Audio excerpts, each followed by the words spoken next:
I'm out with my convertible. Yeah, I'm even cheating today too. That's the kind of day it's supposed to snow in a couple of days. We'll do a little lap before we get into this. My glorious day. See the penalty box? They moved the penalty box. You see the guy there? He come along with the hockey stick there, and he hit the guy. He put him into the boards. The ref, like that. And so, he give him a penalty, put him in the penalty box. You feel bad, but then he let you go. But the penalty box over there, because the guys are really bad, so they put the penalty box further, eh? Go Hanson Brothers.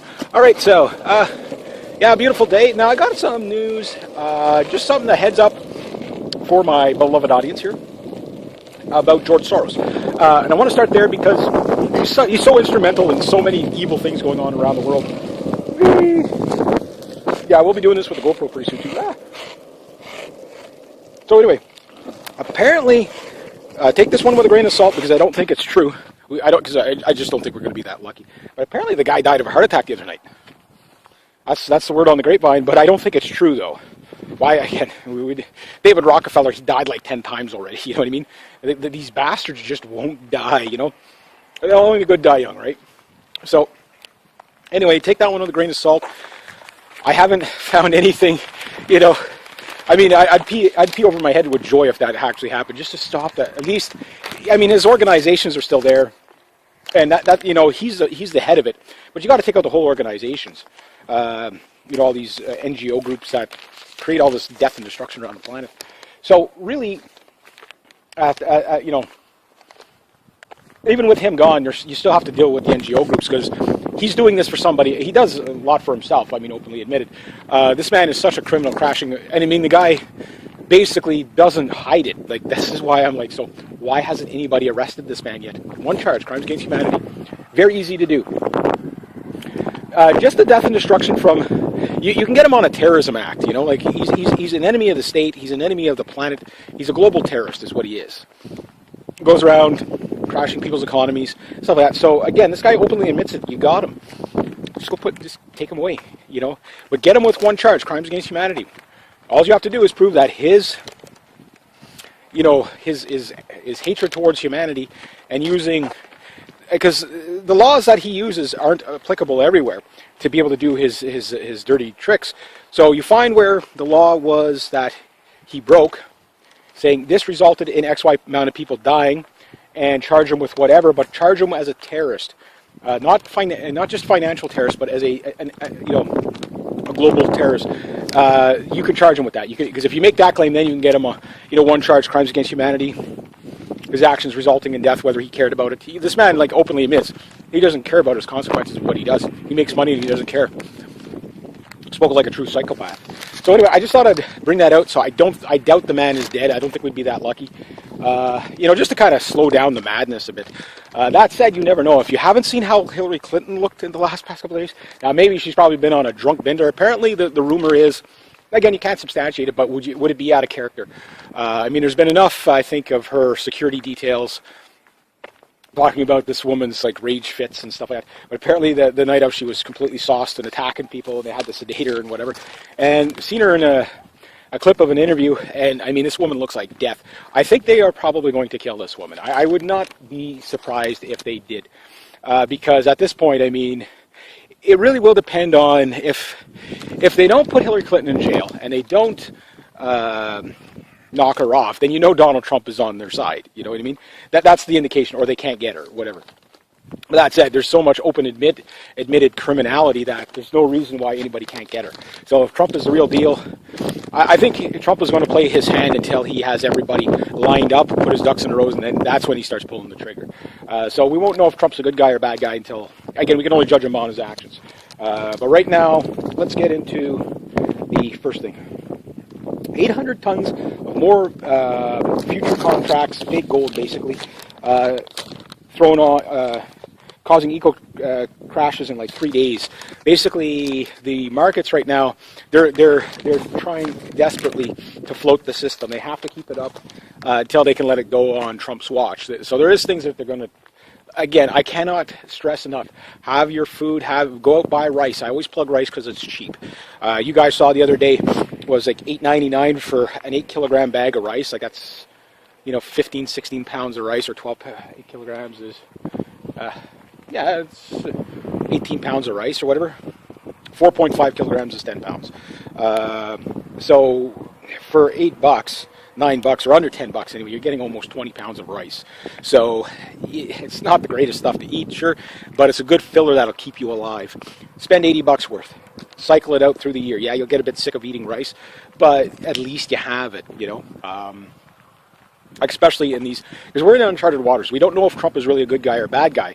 If he's the good guy, then the system will just go on the way it is until 2018, until they bring in the one world currency that they're talking about, which is not going to even be a physical currency. It's just going to be digital money. Right now, you have a whole bunch of countries going cashless. You have, I believe, Australia just added. If you're from these areas, you know, correct me if I'm wrong, because I want to be accurate on this stuff. Like, I don't like just putting out fear porn type of thing. But Norway, Sweden, India, and Australia, and I think a few others are already going cashless. That's all you see the advertisements. Here in Canada, again, if you listen to what they were talking about at Davos in the last meeting, that's what you're seeing on the news now.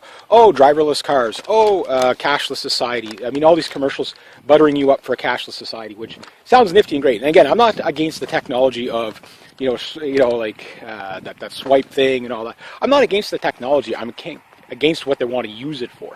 And the idea to, basically ban cash is to really lock down the economy. But there's a double-edged sword that they don't realize there. If they go to digital currency only, right, saying it's not backed by anything, they open up to competitors like they wouldn't believe. Why? Because all you have to do is come up with an algorithm, like Bitcoin, that type of stuff. And I don't have that type of stuff, but my problem with Bitcoin and things like that, even though I don't know who created them, so that could be that could have been a trial balloon to see if Bitcoin. Okay, we'll see if people will gravitate to something like Bitcoin. But you don't even have to get that complicated. All you have to do is do a credit system. Okay, you worked 40 hours a week. We paid you 8 credits an hour, or 10 credits an hour, 15 credits an hour, whatever it is we paid you. By the end of the week, payroll just, our company gives it. So again, there's no money whatsoever. And because the world banks will be doing this, people will be able to do this outside that system so easily.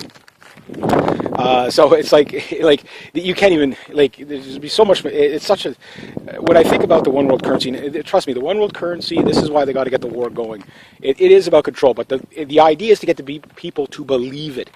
And the problem is the people right now, they use their debit cards. They get basically when you get paid, you get an electronic transfer of numbers going saying that you got paid X, Y, Z. Okay, but you still have cash in hand, so you can still take those credits and turn them into physical pieces of paper.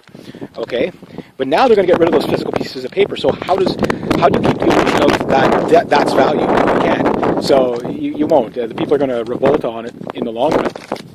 Or they'll find a way around it, which will be very easy because you can use their own, just create the same system they have.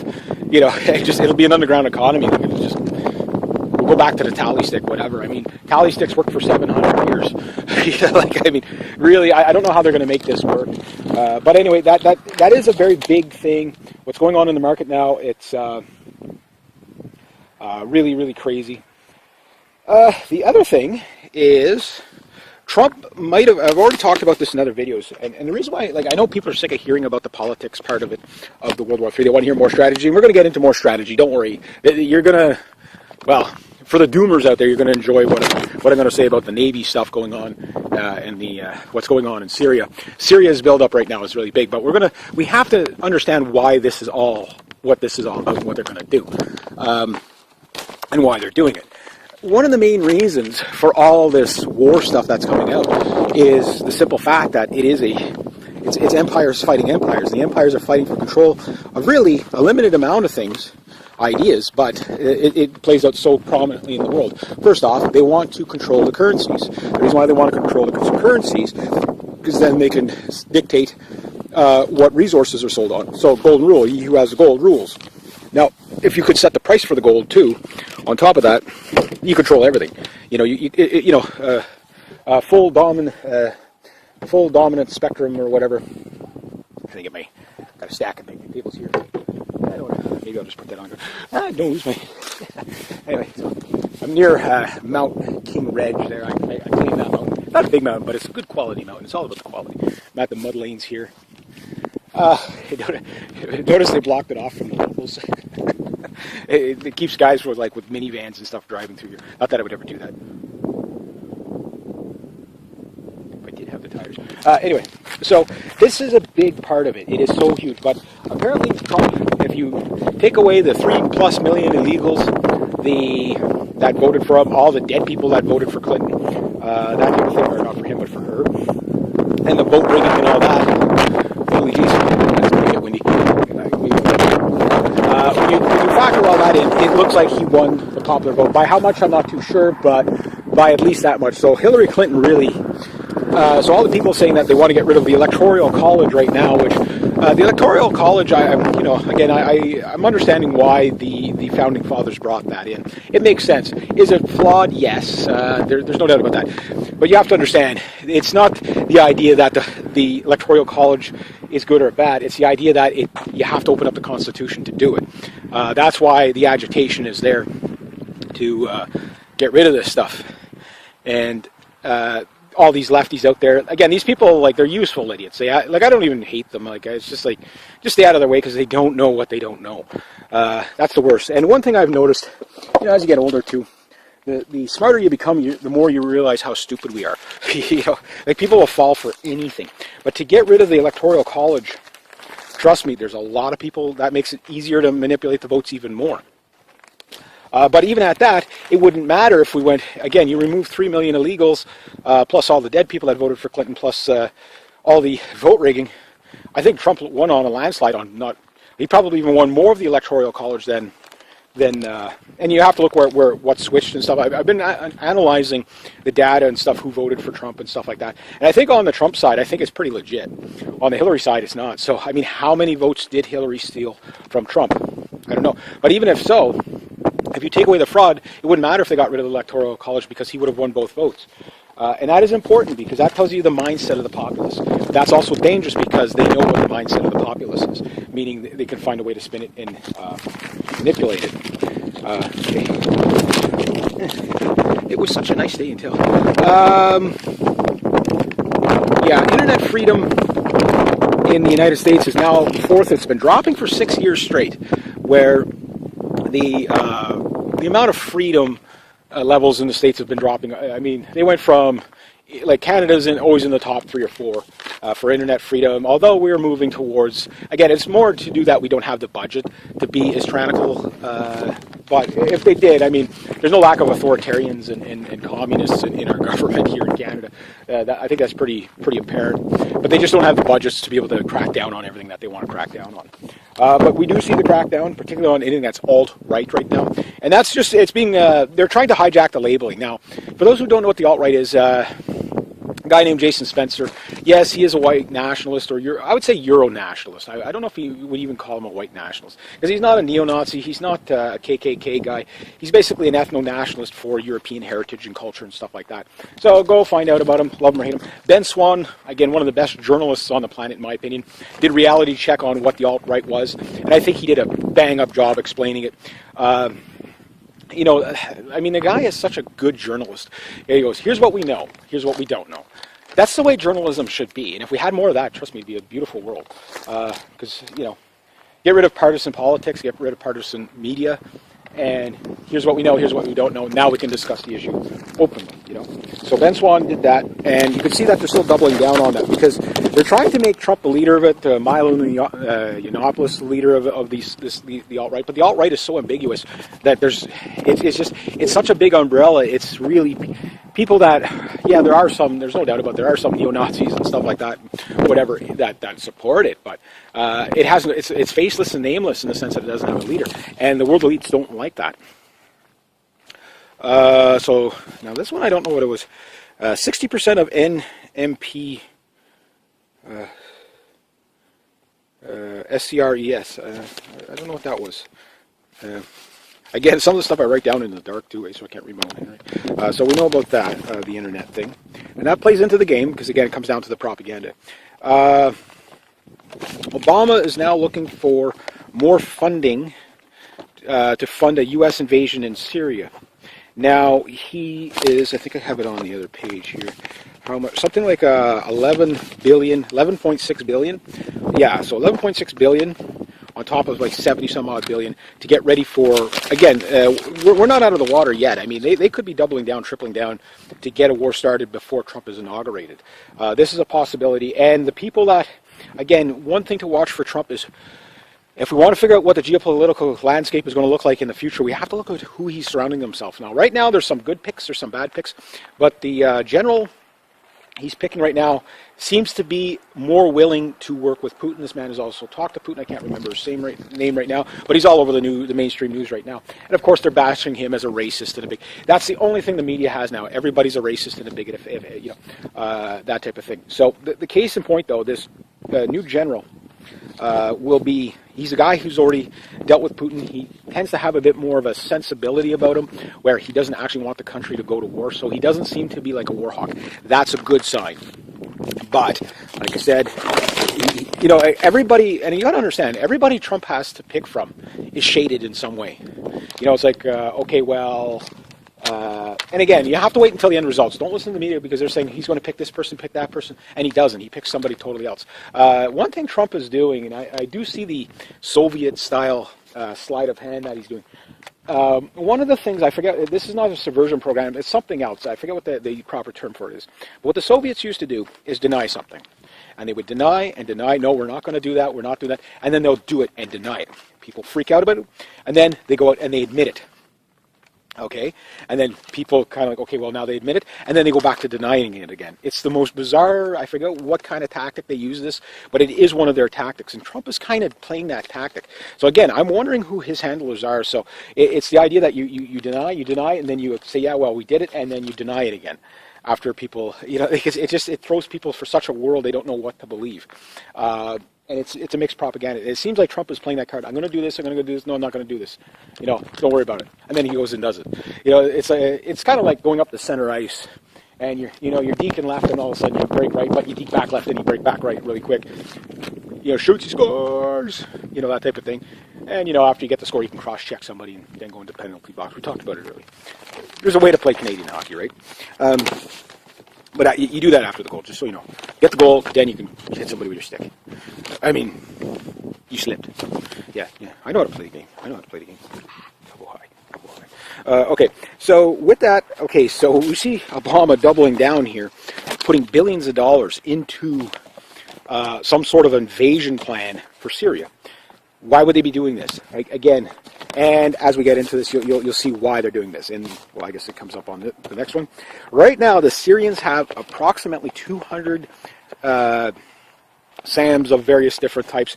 We're talking anything from Buk missile systems to the S-200, S-300s, or basically the Russians are still operating those. But there's also the Tuscan, there's the Panzer S-1s that Syria has. So the Syrians seem to have like the low-level flight stuff, shoot-down helicopters, anti-tank, fighter jets, bombers, medium, short-range missile systems. They seem to be having about that, and there's about 200 missile systems in there.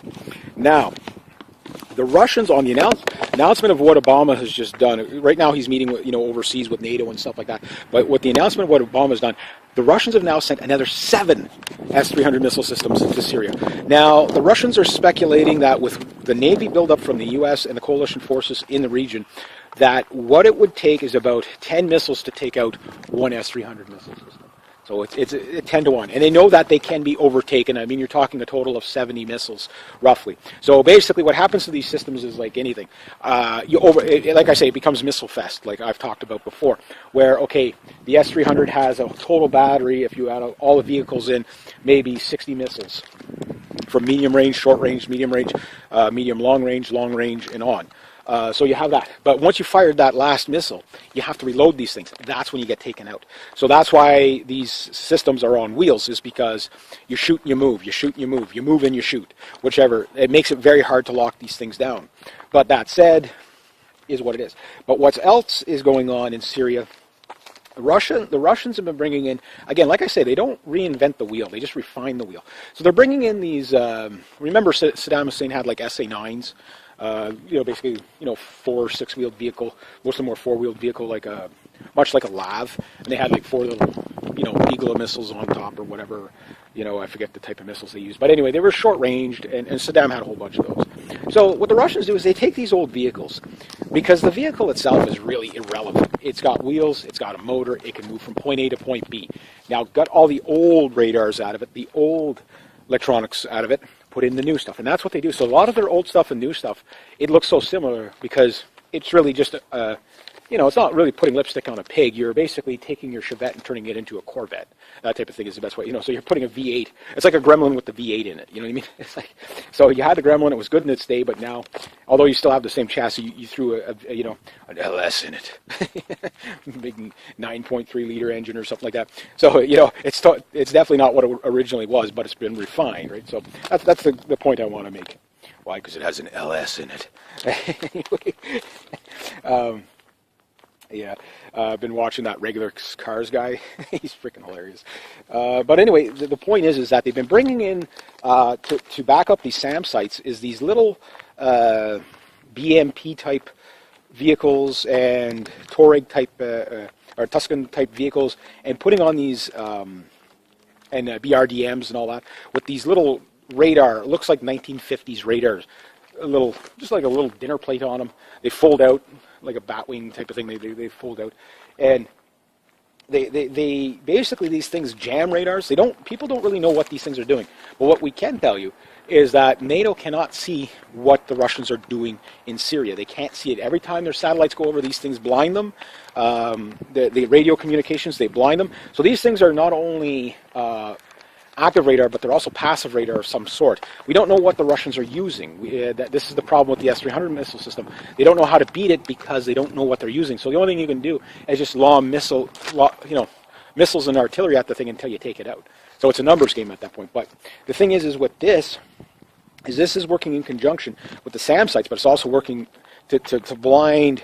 Again, the Israelis, I think 3 to 4 different occasions, if you've been following long enough, you remember me talking about the Israelis being chased. Israeli F-15s being chased out of Syria several times, 3 or 4 times at least in the past year, by the Russians. And because the thing is if they keep blinding them, they don't know what the Russians are doing. They don't know whatever it is they're using is blinding warships, is blinding this, blinding that. It doesn't mean the other side is completely handicapped, but it's a game changer. Right now, the Russians, if they've got that many missile systems and bringing in 7 missile systems, that's pretty impressive. 7 S-300s. To put it into perspective, Iran has 2. I forget how many they sold to Saudis, maybe 3 or 4. But it gives you an idea of the coverage that they have. So now they've got these S-300 missile systems that are basically protecting their navy out off the coast. We've got the Su-33s been pounding the shitballs with the new MiG-29 upgrades on their aircraft carrier, been pounding the shitballs out of the ISIS guys. They've just been really hammering them big time. But something like an Su-33, for example, is an air superiority machine. If Canada was really looking for a Navy airplane, that would be one you would consider. Climbs 10 miles a minute. Got super maneuverability. You can carry anywhere between 10 and 12 air-to-air, air-to-ground missiles. Its air-to-ground capabilities aren't as good as, say, like the Su-34 or these newer MiG-29s that they've got on the decks. Because the other airplanes are getting older, but the Russians are they're not rebuilding new Su-27s. What they're doing is just upgrading the radars and the old ones. So that's what they've been doing. But that said, the Su-30s are still pretty state of the art. The Su-34s are definitely state of the art, and they're new. They're not like refurbished. They're new. Su-24s are refurbished. So you have, right now, the Russians have the full range in there. They've got the air, the land, the sea. But the idea is that they know that they're still outnumbered in that region. So like in Eastern Europe, where the Russians are going to have air superiority and tank superiority and whatever superiority in Eastern Europe, should something break out there, it's the opposite in Syria, where the Russians only have a handful of things there. I mean, the Russians aren't stupid. They're not going to put all their eggs in one basket, right? But that said, if NATO makes NATO makes a move to take out Russian warships, I heard somebody was talking about the Russians taking out some warships in that area, but apparently said no, it was a false alarm. That's why, again, this is one thing about the journalism. We have to check. I know I'm bad for not putting all my links down below. I apologize for that, but I am a one-man show, that type of thing. So between the research and making the videos, it's just that one extra step I can't do. You know what I mean? Like so that's why I say if you guys find links, post them down below for everybody else to follow. But it does look like that didn't happen. So like the George Soros thing, it's out there. But let's see if we can confirm it first. But yeah, so the Russians right now, they're working with the Syrians with the SAM sites. So they now have a lockdown for the Syrians that it makes it almost impossible to attack the Syrian army without taking massive losses.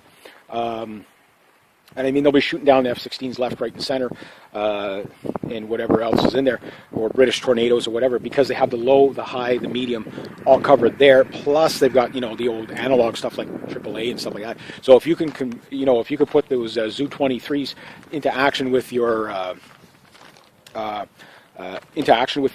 Buk missile systems or tugs, what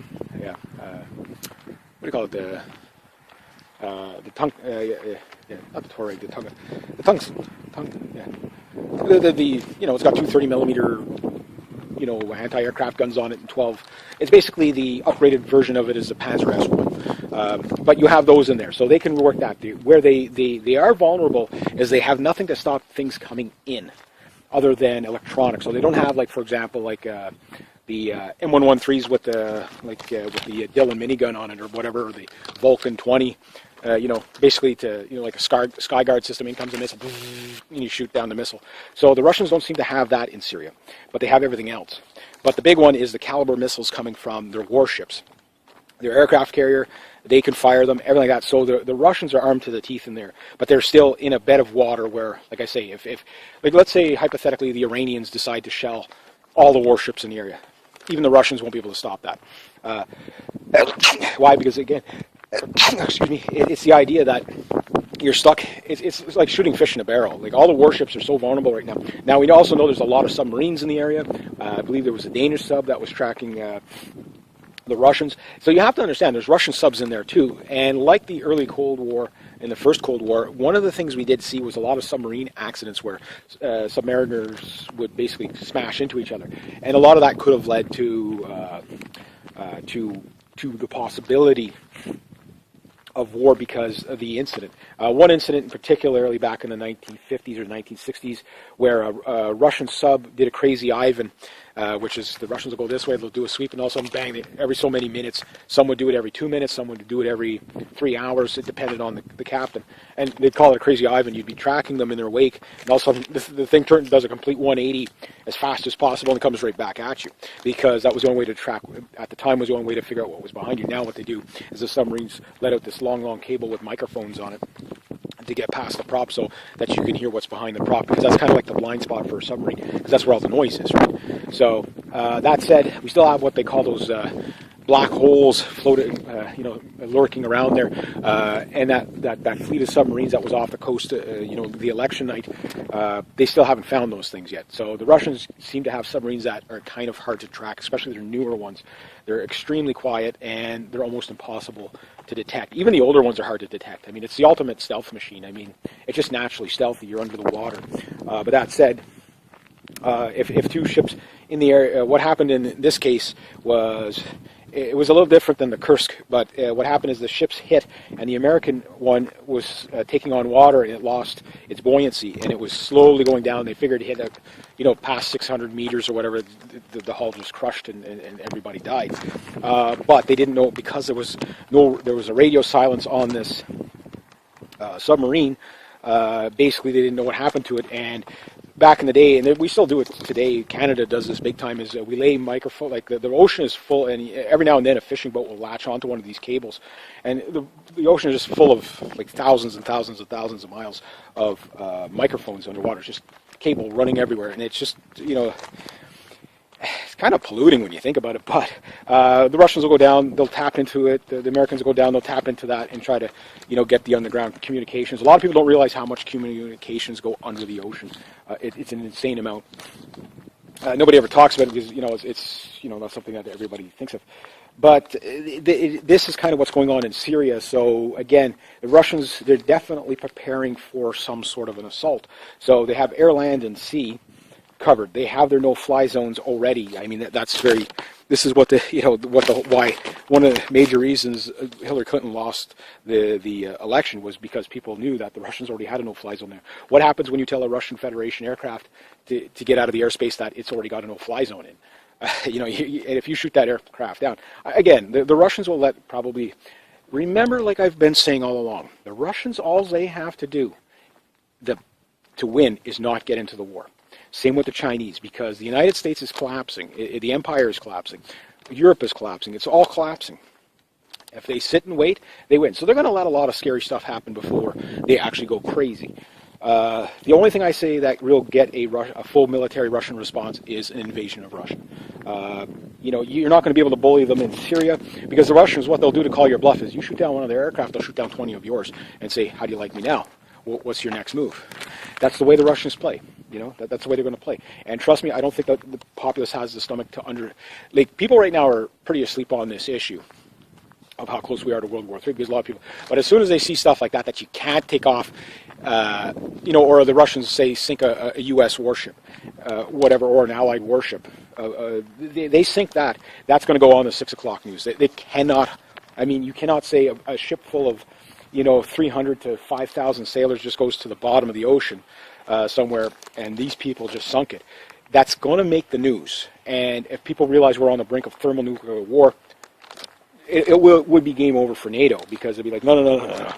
Let's talk to the Russians. We're not going to, no. And when they start putting out that cha-cha-cha, you're a pussy if you don't go to war, and you're not patriotic if you don't want to go die fighting the Russians. That's not going to work this time. They might have been able to do it in Vietnam and Korea. Definitely World War I, World War II, they were able to pull it off successfully because people didn't know what they were getting into. They had the Boer War, same thing. People had no concept of what they were getting into. But now, you might as well say, one thing about Syria, one thing you could say is it's the GoPro war. It's the first live-action role-playing war. You know what I mean? It really is. The only thing is you really die in it. You can't hit the reset button.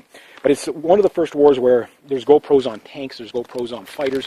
Heck, there's GoPros on bombs. It's unbelievable how well documented the Syrian war is on all sides.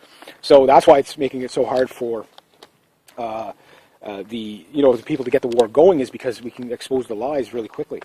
But that said, that's what's kind of going on there. So trust me, it is more tense than what you actually think. Donald Trump, if he's the real deal, trust me, Obama has 2.5 months to get us into war. The Russians, again, they're signaling on new stuff that's coming out, so they're not stopping. And one analyst on the CBC today, again, here in Canada, Trudeau doubled down on the Ukraine stance, basically. I get it. We have 1.2 million Ukrainians, Canadians here.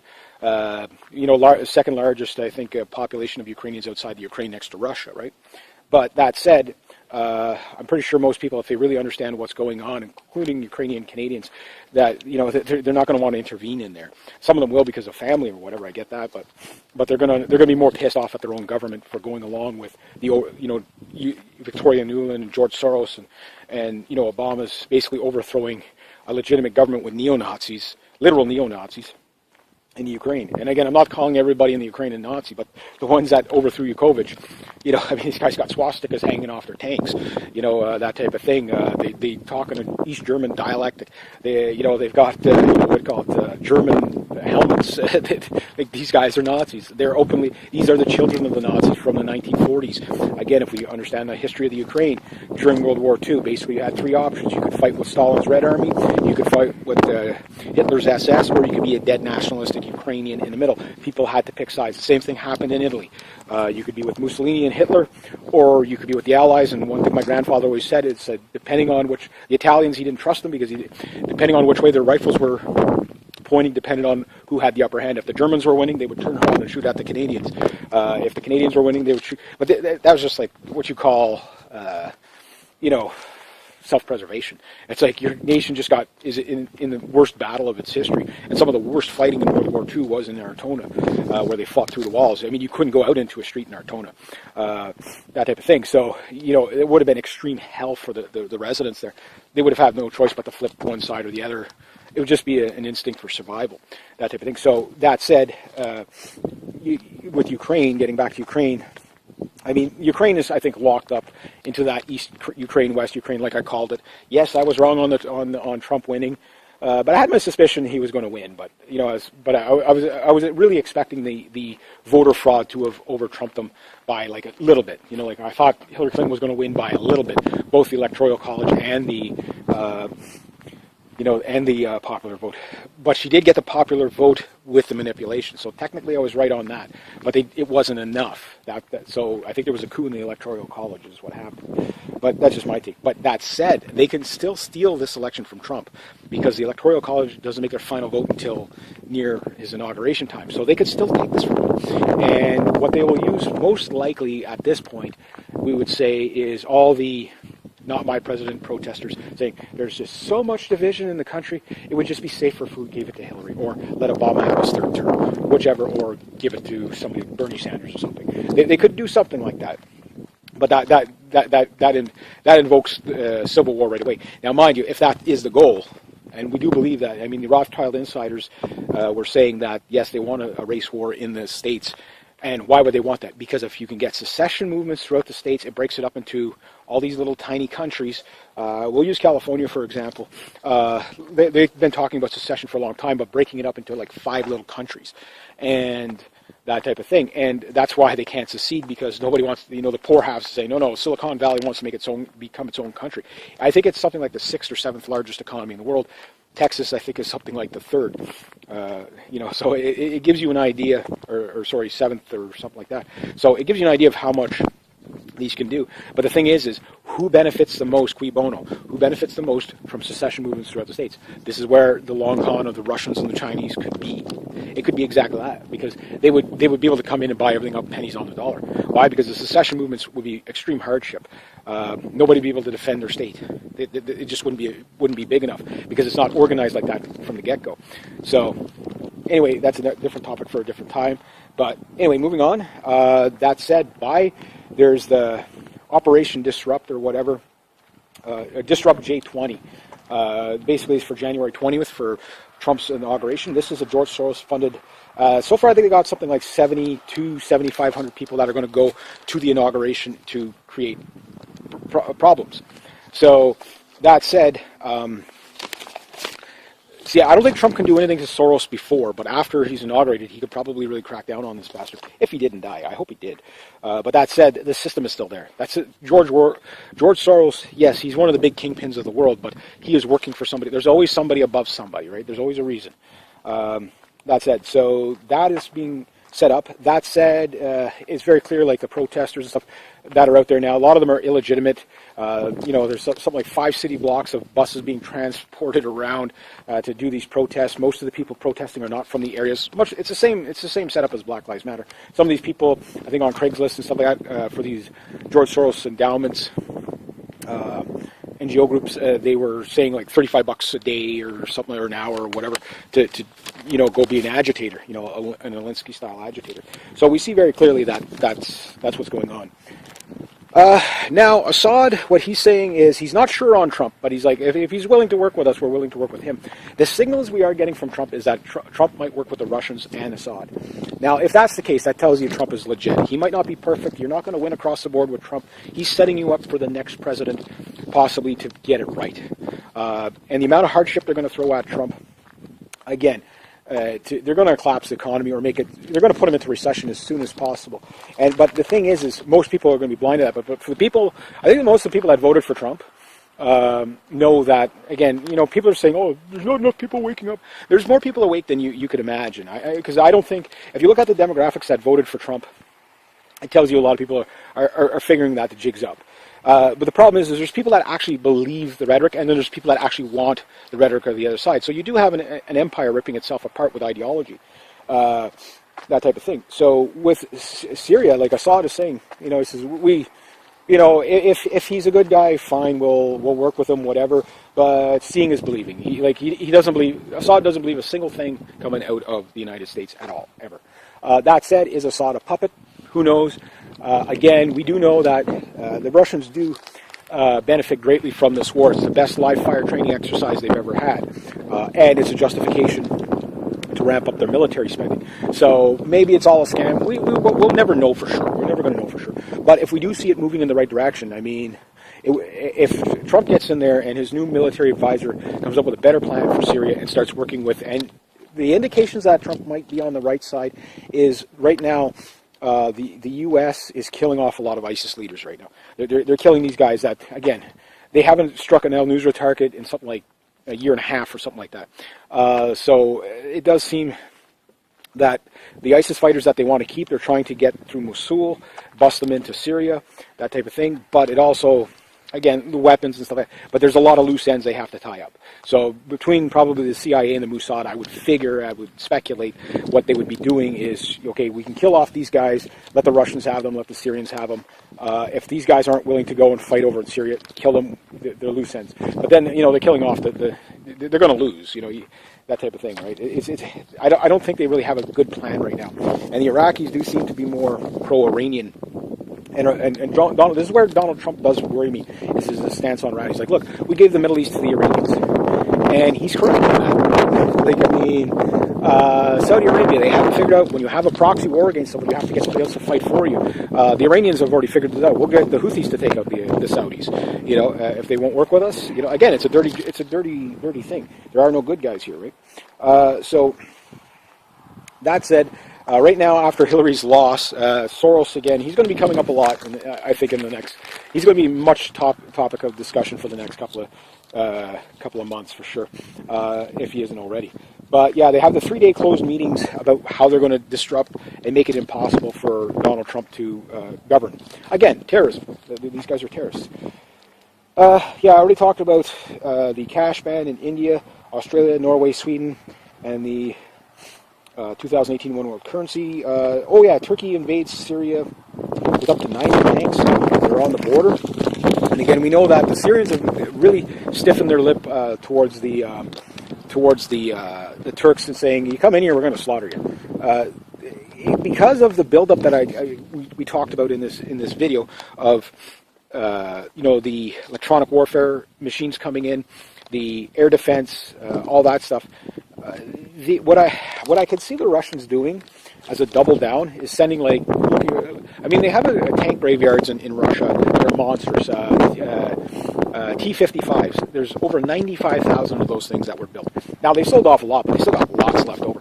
They could retrofit these things, get them running, use them as gun emplacements. Send 10,000 in 3 weeks.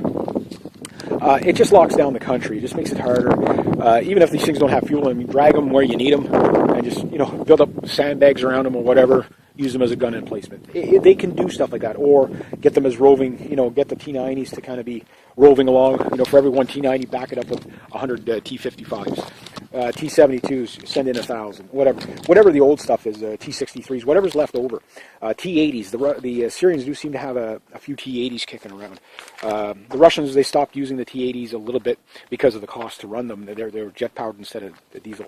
And plus, with the new T-14s coming in the next couple of years, it won't make sense for Russians to really refurbish these things because they've already got their new replacement tank. But these older tanks, they have them there as basically cannon fodder.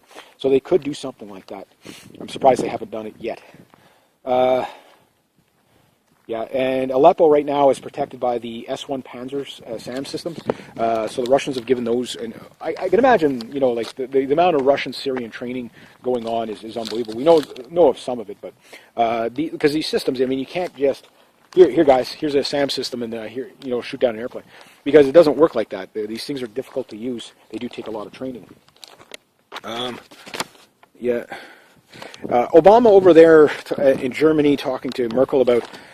In a speech, he talked about this, hyper-nationalism or whatever, and protests could lead to a civil war, throughout Europe, throughout whatever, that type of thing. Again, the world elites know what's going on. They know that the populace is rejecting globalism. You have civic nationalism versus globalism pretty much worldwide, and that's making them nervous because they are losing. Now here in Canada, we're going to do. The good news is that we're going to probably win out better than everybody else in the long run because we're so far behind everybody in the batshit craziness. Believe it or not, even with Justin Trudeau at the helm. Justin Trudeau he's going to do damage in 4 years, but he's not going to destroy the country, because the good news is, like I said before, they don't have enough money to ruin the Canadian country overnight. They can't do it. Again, Trudeau wanted to bring in 500,000 people a year. Again, population replacement from the United Nations, bringing in Agenda 2030. That's all they talk. Trans-Pacific Trade Partnership and Agenda 2030 and CETA is all they're talking about in Parliament right now. I watch CPAC almost every day, and that's all they're talking about. Now, Agenda 2030, the nice thing about that stuff is it's so easy to overthrow it in the long run. This is all United Nations overreach.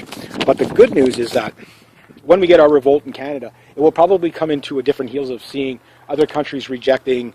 We've seen it with Brexit. We've seen it with the Donald Trump getting elected. We probably would see Marine Le Pen and the Austrian Freedom Party and Sweden Democrats, and Golden Dawn. We see all these people are starting to rise up.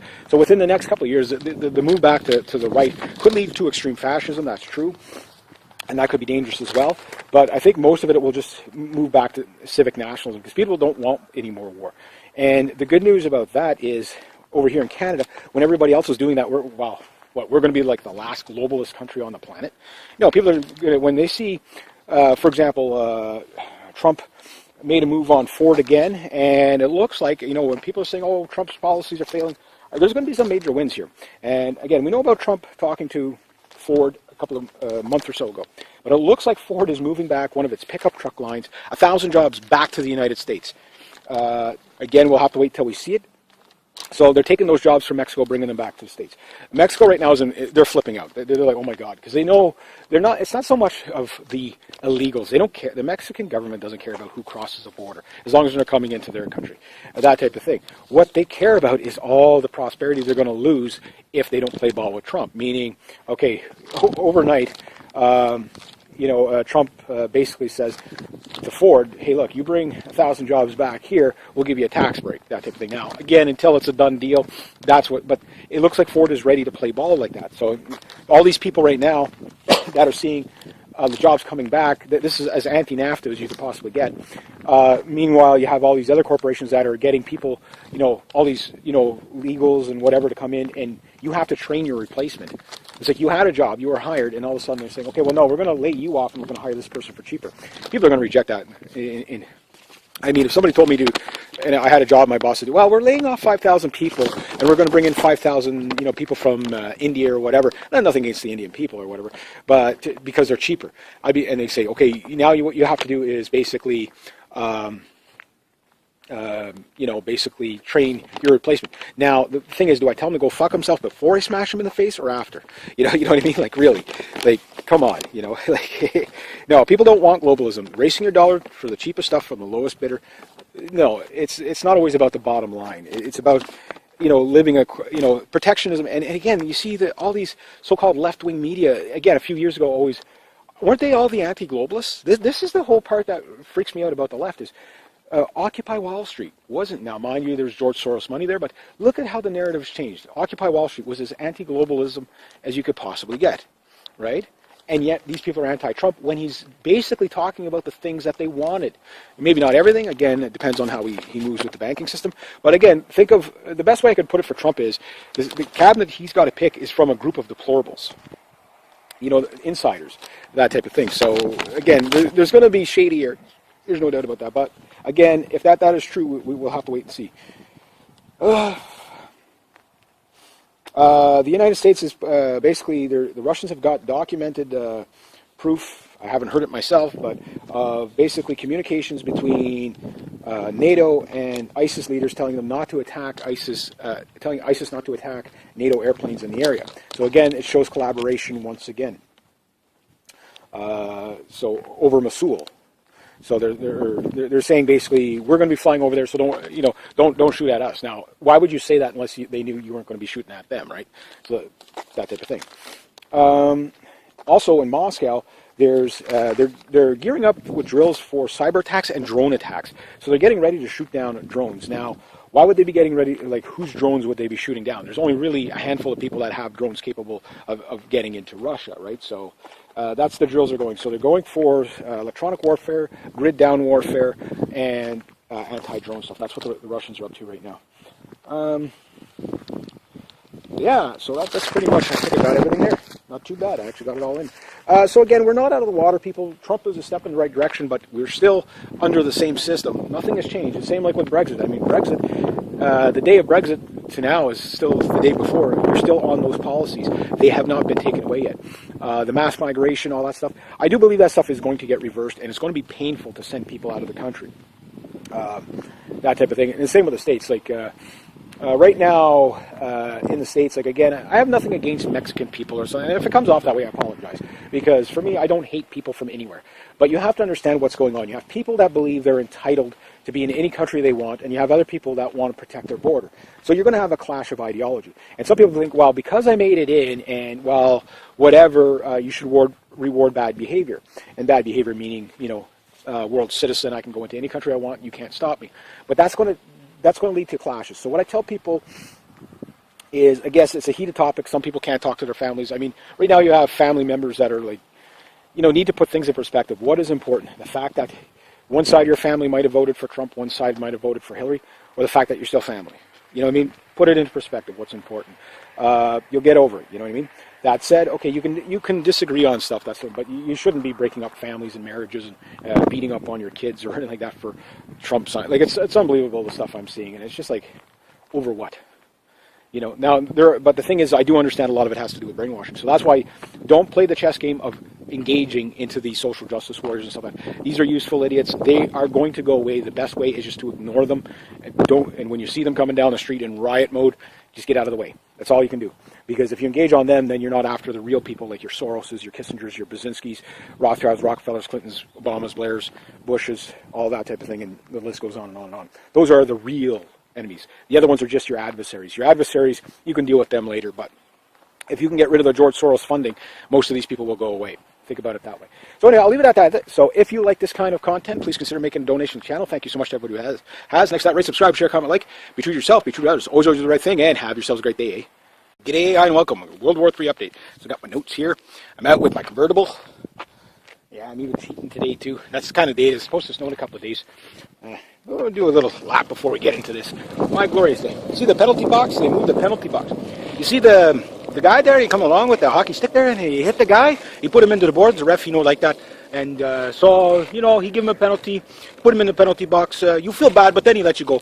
But the penalty box over there, because the guys are really bad, so they put the penalty box further, eh? Go, Hanson Brothers. All right, so, yeah, beautiful day. Now, I got some news, just something that heads up for my beloved audience here about George Soros. And I want to start there because he's so instrumental in so many evil things going on around the world. Yeah, we'll be doing this with the GoPro pretty soon, too. So anyway, apparently, take this one with a grain of salt because I don't think it's true. I just don't think we're going to be that lucky. But apparently the guy died of a heart attack the other night. That's the word on the grapevine, but I don't think it's true, though. Why, again, David Rockefeller, he died like 10 times already, you know what I mean? These bastards just won't die, Only the good die young, right? So, anyway, take that one with a grain of salt. I haven't found anything, I mean, I'd pee over my head with joy if that actually happened, just to stop that. At least, I mean, his organizations are still there, and he's the head of it. But you got to take out the whole organizations. All these NGO groups that create all this death and destruction around the planet. So really, even with him gone, you still have to deal with the NGO groups because he's doing this for somebody. He does a lot for himself, I mean, openly admitted. This man is such a criminal, crashing, and I mean, the guy basically doesn't hide it. Like, this is why I'm like, so why hasn't anybody arrested this man yet? One charge, crimes against humanity. Very easy to do. Just the death and destruction from, you can get him on a terrorism act, like he's an enemy of the state, he's an enemy of the planet, he's a global terrorist is what he is. He goes around crashing people's economies, stuff like that. So again, this guy openly admits it, you got him. Just take him away, But get him with one charge, crimes against humanity. All you have to do is prove that his hatred towards humanity and using, because the laws that he uses aren't applicable everywhere to be able to do his dirty tricks. So you find where the law was that he broke, saying this resulted in X, Y amount of people dying, and charge him with whatever, but charge him as a terrorist.